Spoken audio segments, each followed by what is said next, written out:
सुन रहे हैं रेडियो सबरंग। जुड़िए अपनों के संग। सलाम, नमस्ते, सत श्री अकाल। मैं हूँ स्वाति चौहान, लेकर आपके लिए रेडियो सबरंग का इस हफ्ते का एपिसोड। आप में से बहुत से लोगों ने हमारे लास्ट एपिसोड को लेकर मैसेजेस भेजे और कॉल किए।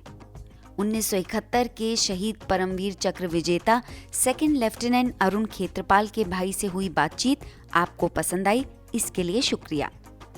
आप में से कुछ लोग अगर अब तक वो बातचीत नहीं सुन पाए हैं तो आइए हमारी वेबसाइट radiosabranг.in पर या फिर YouTube और Facebook पर हमसे जुड़िए रेडियो सबरंग के नाम से। तो आइए जानते हैं क्या है खास आज के एपिसोड में।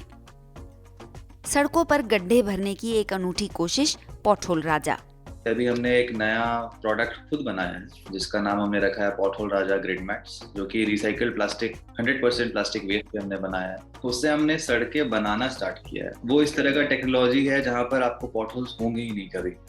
लोगों को साफ सफाई के प्रति जागरूक करने के लिए निकली स्वच्छता रैली। किसी पार्क में या किसी गली में अगर कोई बड़ा आदमी गंदगी करता है और इस प्रकार से जो बच्चे ये सीख रहे हैं और ये बच्चा कहीं उसको टोक दे तो कितना बड़ा मैसेज जाएगा। इस हफ्ते मिलिए माउंट एवरेस्ट फतेह करने वाली भारत की पहली महिला बछेंद्री पाल से। 12 बजे रात में बहुत जोर की ब्लास्ट जैसी आवाज सुनी, तब मुझे लगा कि ओ ये तो एवलांच के नीचे मैं दब गई हूँ। मौत निश्चित था और मैं सोच रही थी ये कैसी मौत है जब मैं बिल्कुल महसूस कर रही हूँ कि मुझे मरना है। रेडियो सबरंग, जुड़िए अपनों के संग। हमारे देश में हर साल बड़ी तादाद में लोग सड़कों के गड्ढे या जिसे पॉटहोल भी कहते हैं उसके चलते एक्सीडेंट का शिकार हो जाते हैं। राह चलते आपने भी इन सड़कों के गड्ढों की वजह से मुश्किलों का सामना किया होगा, मगर हमारी अगली लाइन अक्सर यही होती है, सरकार कुछ करती ही नहीं। पर इस एटीट्यूड की जगह एक अलग राह अपनाई कुछ लोगों ने और तय किया खुद के इनिशिएटिव से इन पॉटहोल्स को भरने की। बेंगलोर के पॉटहोल राजा नाम के इस ग्रुप ने तरह तरह के मटेरियल से सड़कों के गड्ढे भरने की मुहिम चला रखी है। इस बारे में और जानने के लिए लोपामुद्रा दुबे ने बात की पॉटहोल राजा के को-फाउंडर सौरभ कुमार से। मेरे जो पार्टनर हैं doctor Pratap, he started pothole Raja. वो एयरफोर्स में फाइटर पायलट रह चुके हैं, फिर कॉर्पोरेट वर्ल्ड में उन्होंने अपनी जर्नी स्टार्ट करी। तो उनसे उनसे हर जगह ये सवाल जरूर पूछा जाता था, बोला जाता था इनफैक्ट, कि आप हिंदुस्तान से हैं, हिंदुस्तान की कल्चर बहुत अच्छी है, यहाँ पे लोग बहुत अच्छे हैं, वेलकमिंग है, बट यहाँ पे सड़क बहुत खराब है। तो वहाँ से फिर जर्नी स्टार्ट हुई। पता चला कि पॉटहोल एक बहुत बड़ा कारण है हमारे देश में, इनफैक्ट पूरे पूरे विश्व में। ऐसा नहीं है कि सिर्फ हिंदुस्तान की बात है, पॉटहोल सबके लिए उतना ही बड़ा चैलेंज है। उन्होंने ये सोचा कि पहले रिपोर्ट करवाते हैं लोगों से कि हमें पता तो चले कि पॉटहोल्स हैं कहाँ, लेकिन तुरंत ही ये रियलाइज हुआ कि सिर्फ रिपोर्ट लेने से काम नहीं बनेगा, हमें उसको सॉल्व करना पड़ेगा। वहां से फिर हमने फिक्स करना स्टार्ट करा। अब बात आती है मेरी जर्नी की। मैं सॉफ्टवेयर इंजीनियर एचपी में आराम से अपनी नौकरी कर रहा था। जैसे ही पॉटहोल के कारण एक्सीडेंट्स की न्यूज जो है वो मुझे काफी डिस्टर्ब करती थी कि ये नहीं होना चाहिए। वहां से फिर मैंने रिसर्च करना स्टार्ट किया कि आई बीइंग अ सिटीजन मैं इस चीज को कैसे टैकल कर सकता हूँ। फिर मैंने न्यूज़पेपर में एक आर्टिकल पढ़ा कि पॉटहोल राजा बैंगलोर में पॉटहोल फिक्स कर रहे हैं। फिर मैं प्रताप से मिला, वहां पे रियलाइज हुआ कि हम वो भी वही कर रहे थे जो मैं करना चाह रहा था। तो इमिडिएटली उनको ज्वाइन कर लिया एज अ वॉलंटियर। तो हम लोग बोलते हैं कि हम 1 मैन आर्मी से 2 मैन आर्मी वहाँ पे एस्टेब्लिश हो गई। वहां से जर्नी हमारी कंटिन्यू चली आ रही है। तो अभी तक आप लोगों ने कहाँ कहाँ अपना काम को फैलाया है? कुल मिला के 10 शहरों में हमने अपने काम किए हैं। कुछ कुछ ऐसे शहर हैं जहाँ पर हम गए भी नहीं हैं। जैसे मैं आपको एग्जांपल बताऊं, अमृतसर का। ये बात है 2018 अगस्त की, जहाँ पर डीडी न्यूज में एक न्यूज कवरेज आया था हमारा। तो अमृतसर से हमें कॉल आया कि सर आप हमें बस आपका जो कोल्ड एसफाल्ट सोल्यूशन है जिससे हम पॉटहोल फिक्स करते हैं, आप हमें वो प्रोवाइड करवा दीजिए। I will fix it on my own. Now this is what we want कि अगर आपके घर के बाहर में, आपके ऑफिस कम्यूट रूट में अगर आपको कहीं एक पॉटहोल नजर आता है, उसके लिए वेट करने की कोई जरूरत नहीं है, आप आराम से खुद से ही कर सकते हैं। तो उनको हमने अपने नियरेस्ट जो फैक्ट्री है दिल्ली से, वहां से हमने मटेरियल शिप करवाया और उन्होंने खुद ही फिक्स किया वहां पे, क्योंकि वो प्रोसेस समझ चुके थे कैसे करना है। अगर आप मेरे से पूछे कि हमारा मिशन क्या है, एम क्या है, तो हम ऐसे ही चाहते हैं कि इस तरह से लोग पूरे हिंदुस्तान से अगर एक छोटा सा कोई प्रॉब्लम हो, और ये प्रॉब्लम सिर्फ मे बी पॉटहोल का नहीं, कुछ और भी हो सकता है, अगर आप हम खुद सॉल्व करना स्टार्ट करें तो हमें आसपास में बहुत सारे चेंजेस नजर आएंगे। और वो प्रोसेस में मैं आपको बता दूं एक बार, हमारा एक रेडी मिक्स सोल्यूशन है जो 25 किलो का एक बैग आता है, उसमें है।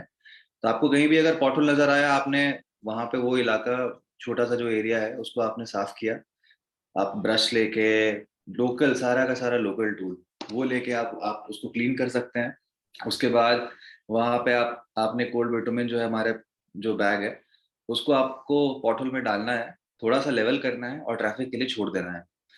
इतनी सी काम है, इतना ही सा बस छोटा सा एफर्ट है जिसको करने में मात्र 10 मिनट लगते हैं। तो आप लोग इस काम के लिए फंडिंग कैसे जनरेट करते हैं? तो इस काम के लिए फंडिंग के दो तरीके हैं। एक तो जो इंडिविजुअल जिन्होंने कंप्लेन किया है वो हमें डोनेशंस देते हैं। सेकंड है कि हम सीएसआर कॉर्पोरेट सोशल रिस्पॉन्सिबिलिटी के थ्रू बहुत सारे बड़े बड़े प्रोजेक्ट्स भी करते हैं। मुझे भी इंटरेस्ट आ रहा है आपके इस मिशन के साथ जुड़ने में। तो मेरे ख्याल से ऐसे काफी लोग होंगे जो आपसे जुड़ गए हैं या आपके काम को देखते हुए। तो कितने अभी तक लोग आपसे ऐसे एज वॉलंटियर और एज वर्कर कैसे जुड़े हैं, कितने लोग जुड़े हैं? एज वॉलंटियर अगर मैं बताऊं तो करीब 1000 से ज्यादा ही लोग हैं जो हमारे साथ वॉलंटियर कर चुके हैं। बहुत सारे स्कूल का प्रोजेक्ट, बहुत बहुत स्कूल के बच्चों के साथ हमने काम किया है, जहाँ पर स्कूल की सेफ्टी अगर मैं बोलूँ तो स्कूल जाने का जो रास्ता है, क्या उसे हम सेव कर सकते हैं। तो इस तरह के प्रोजेक्ट्स हमने बहुत किए, जहाँ पर करीब करीब 14,000 से ज्यादा बच्चे इस प्रोजेक्ट में इन्वॉल्व थे। हर दिन ऑलमोस्ट लोग हमसे जुड़ते रहते हैं। तो हमारे साथ जो जुड़ते हैं, हम वॉलंटियर सिर्फ उनको ही नहीं मानते हैं जो हमारे साथ आके पॉटहोल फिक्स करते हैं, बट वॉलंटियर वो भी है जो अपना टाइम निकाल के हमें पॉटहोल रिपोर्ट भी करता है। तो हमारे ऑर्गेनाइजेशन में करेंटली हम 10 मेंबर हैं फुल टाइम, जो इस चीज़ को आगे बढ़ा रहे हैं। और हम काफ़ी research and development oriented organization है। तो हमने, जैसे हमारी जर्नी हमेशा से रही है कि पॉटहोल फिक्स करना एक करेक्टिव एक्शन है, पोस्टमार्टम, कि अगर वो एक नुकसान हो चुका है उसे हम कैसे भर रहे हैं। बट हमारा ओरिएंटेशन स्टार्टिंग से ही था कि किस तरह से हम प्रिवेंटिव मेंटेनेंस की तरफ जाएं। तो जहाँ पे अभी हमने एक नया प्रोडक्ट खुद बनाया है जिसका नाम हमने रखा है पॉटहोल राजा ग्रिड मैट्स, जो कि रिसाइकल्ड प्लास्टिक 100% प्लास्टिक वेस्ट पे हमने बनाया है। तो उससे हम अभी सड़कें बनाना, हाँ, तो अभी उससे हमने सड़कें बनाना स्टार्ट किया है। वो इस तरह का टेक्नोलॉजी है जहाँ पर आपको पॉटहोल्स होंगे ही नहीं कभी, तो आपको मेंटेन करने की जरूरत ही नहीं पड़ेगी, फिक्स करने की जरूरत नहीं पड़ेगी। और वो पूरा का पूरा प्लास्टिक वेस्ट से बनाया है, तो अगेन प्लास्टिक पोल्यूशन को भी किस तरह से टैकल किया जाए। तो ये ऐसी हमारी जर्नी है अभी तक। है ना कितने क्रिएटिव ढंग से सॉल्यूशन ढूंढने की कोशिश। आपके पास भी अगर कोई ऐसी ही इंस्पायरिंग स्टोरी है तो हमें ज़रूर बताइए। हमारा ईमेल आईडी है feedback@radiosabrang.in। रेडियो सबरंग, मेरा शहर मेरी पहचान। अपने आसपास की सफाई हम सबकी जिम्मेदारी है और इसी जिम्मेदारी का एहसास लोगों को कराते रहने के लिए रेडियो सबरंग लगातार कोई ना कोई कोशिश करता आ रहा है। इस कड़ी में हमने बीते हफ्ते इंदिरापुरम के जया प्रयास फाउंडेशन और बीजेपी के इंदिरापुरम मंडल के स्वच्छता प्रकोष्ठ के सहयोग से एक स्वच्छता रैली निकाली। छोटे बड़े बच्चे हाथों में तख्तियां उठाए सड़कों पर निकले। पूरा ब्यौरा सुनिए रमणी चाम से। किसी भी राष्ट्र के विकास को मापने का पैमाना एक तो वहाँ की अर्थव्यवस्था होती है और दूसरा स्वस्थ समाज। अच्छा स्वास्थ्य और स्वच्छता का आपस में गहरा संबंध है। स्वच्छता ही धर्म है, ये बात अगर गांधी जी ने समझाई तो स्वच्छता ही हमारा कर्म है, यह संदेश माननीय प्रधानमंत्री नरेंद्र मोदी जी ने दिया।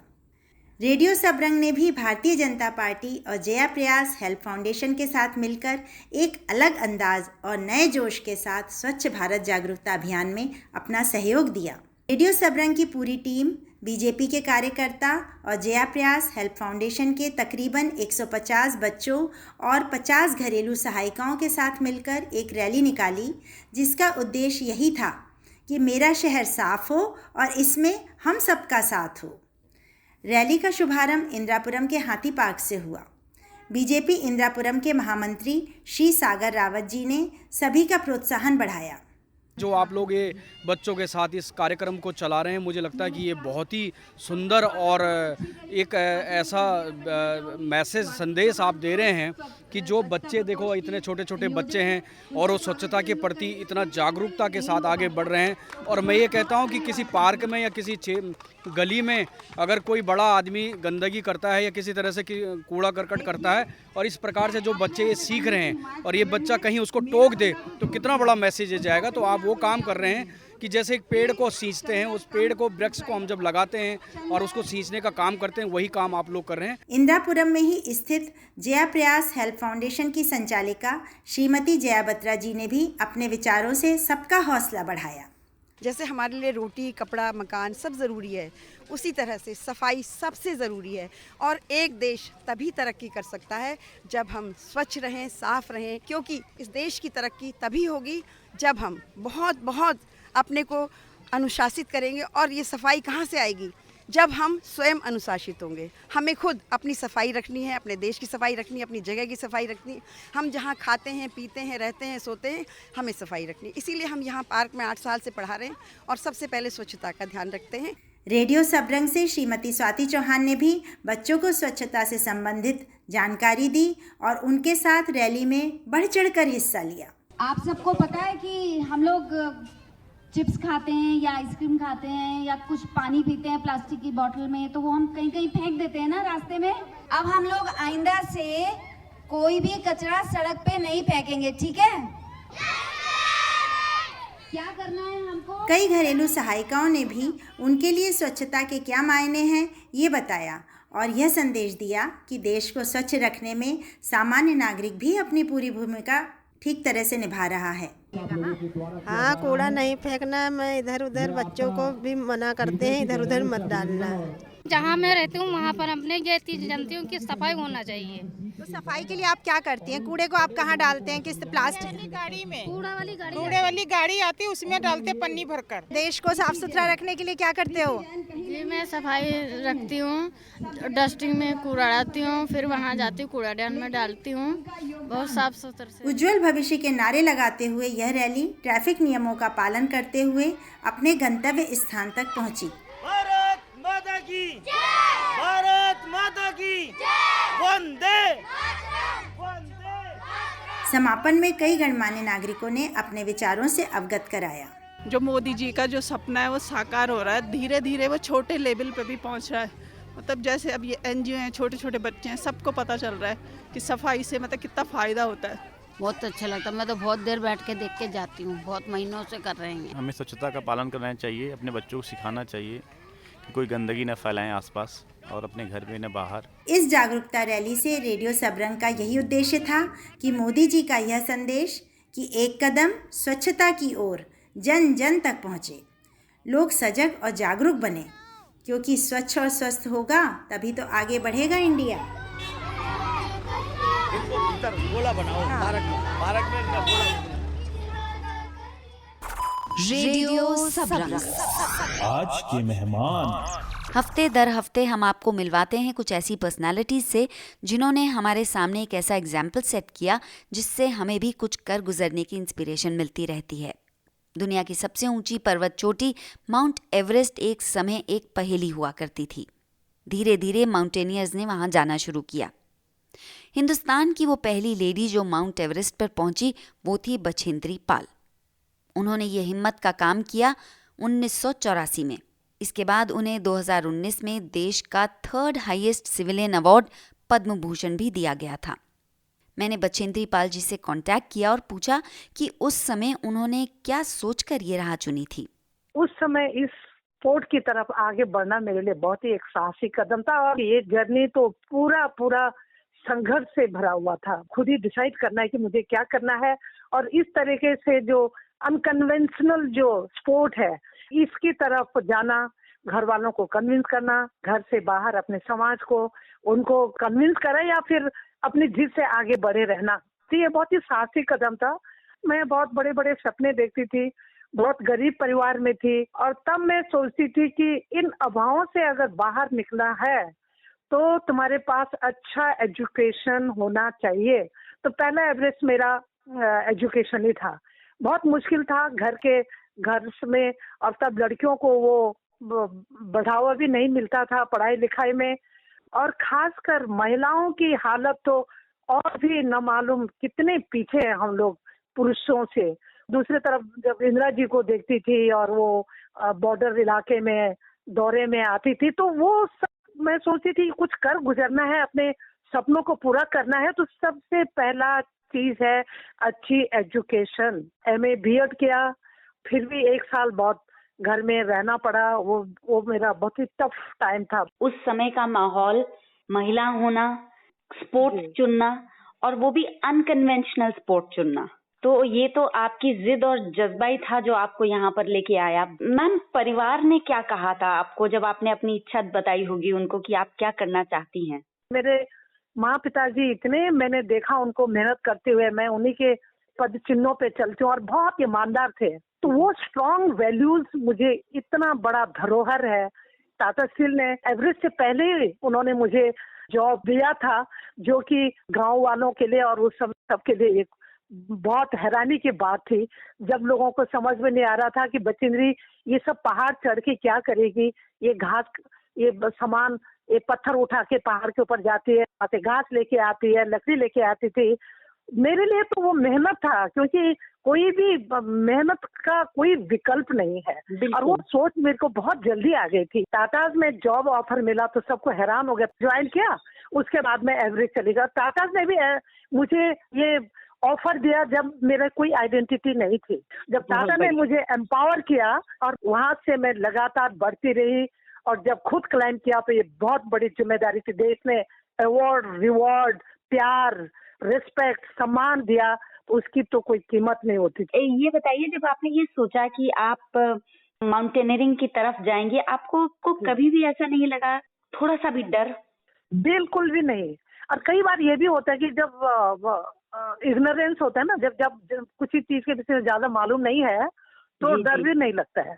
सच बात तो है। आज मुझे शायद ज्यादा डर लगता है, और जो मैंने शुरू के टाइम पर क्योंकि मुझे पता नहीं था इतने डेप्थ में, उसके डिटेल में वो हैजर्ड्स क्या रिस्क होते हैं, हाई ऑल्टीट्यूड के क्या लैक ऑफ ऑक्सीजन की वजह से कितना कुछ पल्मोनरी ऑडिमा, ब्रेन में ये हो जाता है, स्वेलिंग होता है, पानी भर जाता है, बहुत कुछ, डिहाइड्रेशन से क्या हो जाता है, बर्फ के नीचे कैसी कैसी खाइयां, क्रेवासेस होती हैं, और वो एवलांच कहीं से भी आता है तो वो तो एक बाढ़ जैसी आती है, पूरा तूफान की तरह से, एकदम एक्सप्रेस ट्रेन की तरह। तो इतनी जानकारी भी नहीं थी, क्योंकि मेरा तो 3 इयर्स का एक्सपीरियंस था जब मैंने एवरेस्ट किया। लेकिन एवरेस्ट में मुझे वो सब सामना करना पड़ा। वो एवलांच के नीचे दब गई।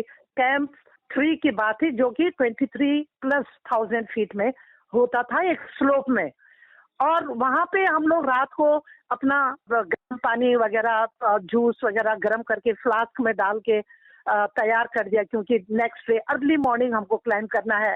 ऐसा हमारा प्रिपरेशन होता है। पानी तो लाइफ लाइन है, नो मैटर कि आप कितने एनर्जेटिक है, कितने आप फिट हैं, अगर डिहाइड्रेशन हो गया तो आप सर्वाइव नहीं कर सकते हैं। तो रात को हम जल्दी सो गए, और ये 12:30 बजे रात में बहुत जोर की ब्लास्ट जैसी आवाज सुनी। तो मैंने सोचा ऑक्सीजन सिलेंडर हमारे रखे हैं, कुछ तो शायद वो बस्ट हो गया है।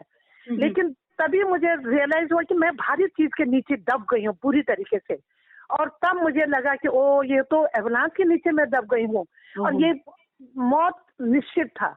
और मैं सोच रही थी ये कैसी मौत है जब मैं बिल्कुल महसूस कर रही हूँ कि मुझे मरना है। तभी मेरे एक टीम मेंबर ने वो मेरे टेंट में थे, और वो किसी तरह से हिला, टेंट को काटा नाइफ से, और वो खुद बाहर निकला, आइस के ब्लॉक्स को मेरे बदन के ऊपर, टेंट के ऊपर से हटाया। अगर मैंने कुछ अचीव किया तो ये मेरे अपने बलबूते पे नहीं, मेरा साहस, मेरा डिटर्मिनेशन, मेरी पॉजिटिविटी, ये सब था। लेकिन आप अकेले कुछ भी नहीं कर सकते हैं। तो मेरे टीम मेंबर थे, उन्होंने टेंट से मुझे बाहर निकाला, आइस ब्लॉक्स हटाए, और फिर उसके बाद, लेकिन सबसे बड़ी बात ये थी जिसके लिए मैं बहुत बहुत गर्व करती हूँ अपने ऊपर, कि मैं तभी भी पॉजिटिव रही। और उस कैंप से हम नीचे उतरे, जो लोग इंजर्ड थे, किसी का हेड इंजरी था, किसी का रिब ब्रोकन था, किसी का लेग फ्रैक्चर था। मैं अकेली महिला सदस्य उस टीम में थी। तो सब लोगों को, सब टीम वर्क के हिसाब से हमारे शेरपास जो बैकबोन होते हैं पुलिसन के, वो नीचे उतारा जहाँ पे हमारे लीडर थे कर्नल खुल्लर। तो जब मेरे लीडर ने सबको 1 बाय 1 पूछा, और मैं तब किसी एक शेरपा का हेड इंजरी कोई हुआ तो मैं उसको फर्स्ट एड कर रही थी।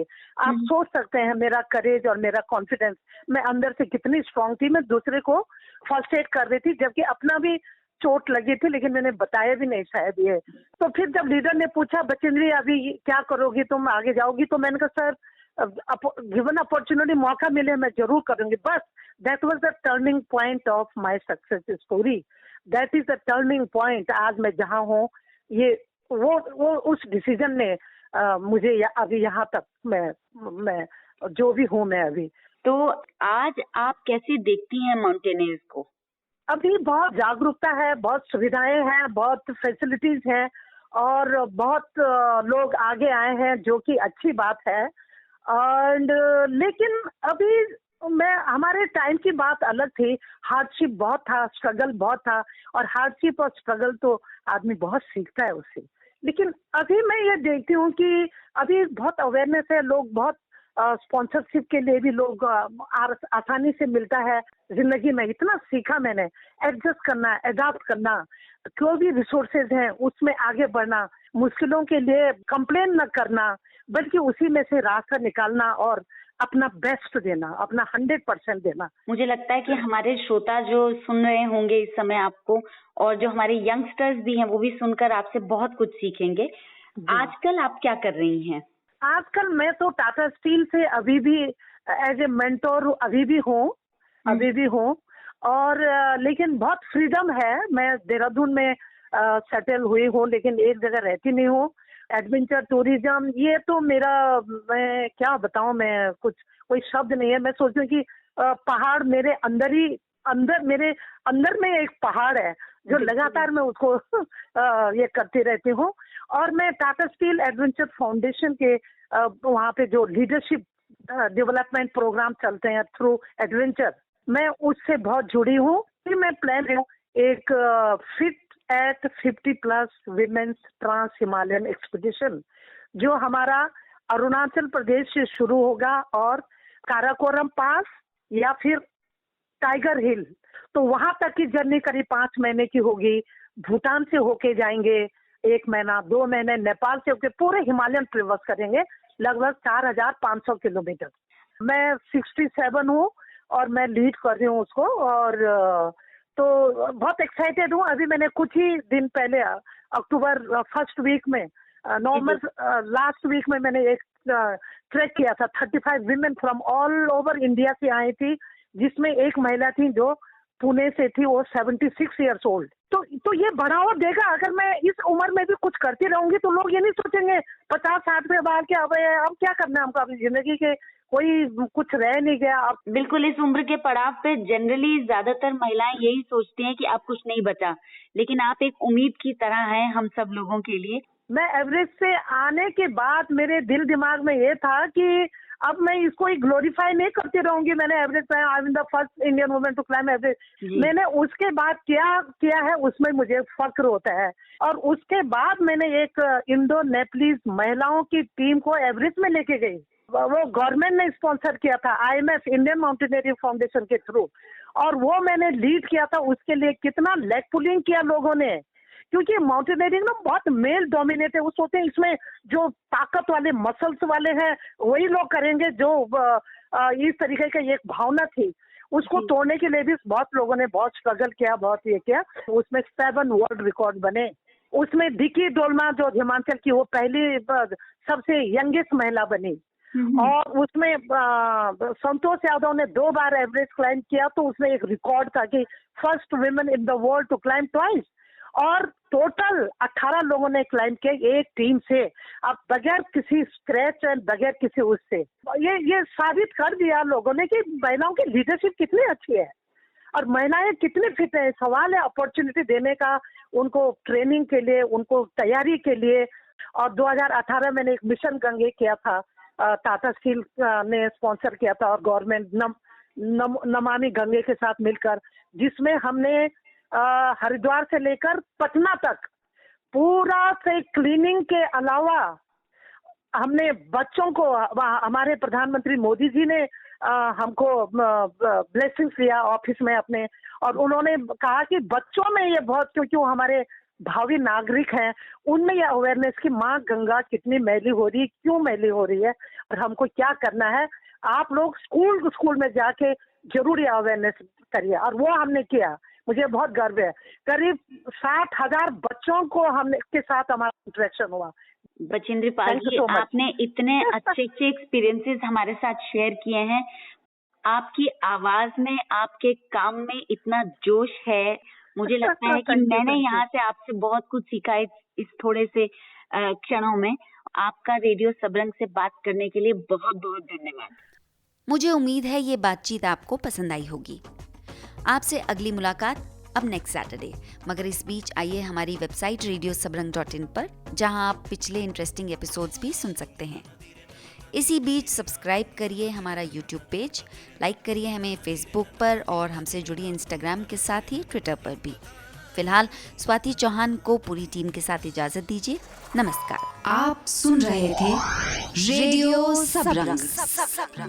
जुड़िए अपनों के संग।